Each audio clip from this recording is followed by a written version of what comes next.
Welcome to the Literary Titan podcast.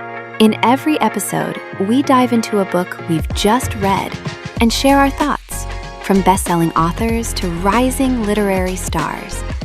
We read it. Now let's talk about it.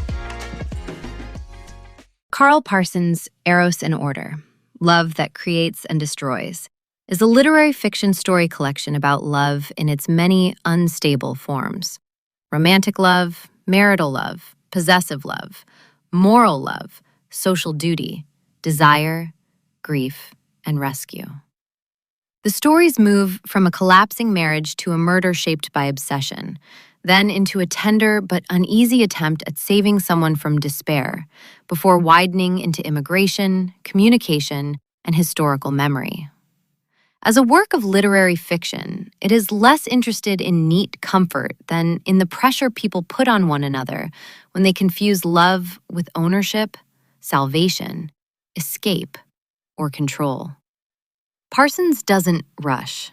He lets conversations unfold, sometimes at length, and he gives his characters room to argue themselves into corners. It made the book feel less like a set of twists and more like a series of moral tests. The title story, especially, has a classical weight to it, with its references to ancient order, vows, betrayal, and consequence. At times, I felt the author was almost standing beside the characters, asking them, "Are you sure this is freedom? Are you sure this is love?" That can make the prose feel old-fashioned in places, but not carelessly so. It has a formal, almost stern rhythm that fits the book's concern with discipline, disorder, and the damage caused when desire becomes the only law. I also found myself reacting strongly to the author's choices. Some characters speak in ways that are blunt, and the stories are not shy about judging certain kinds of behavior. It made me pause and think more than once. But I think the collection works best when it lets the tension remain messy. Perfect Girl moves like crime fiction, but beneath the crime is a sharper look at beauty, male entitlement, and family corruption.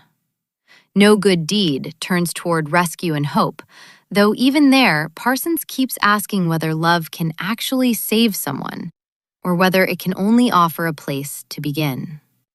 I Am Zico is short and painful, and its direct first-person voice hits differently from the longer domestic dramas. It feels like the book opening a window and letting colder air in.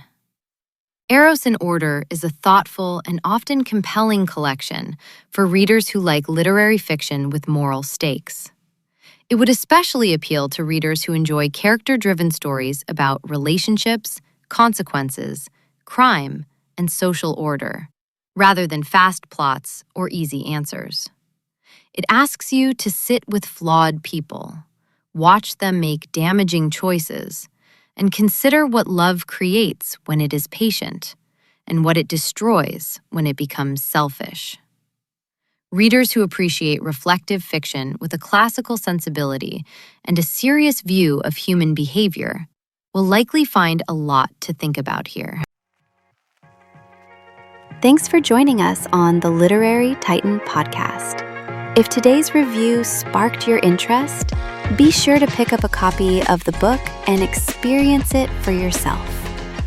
If you enjoyed the episode, don't forget to subscribe, leave a rating, or share it with a fellow book lover. Until next time, keep reading, not just to escape, but to grow.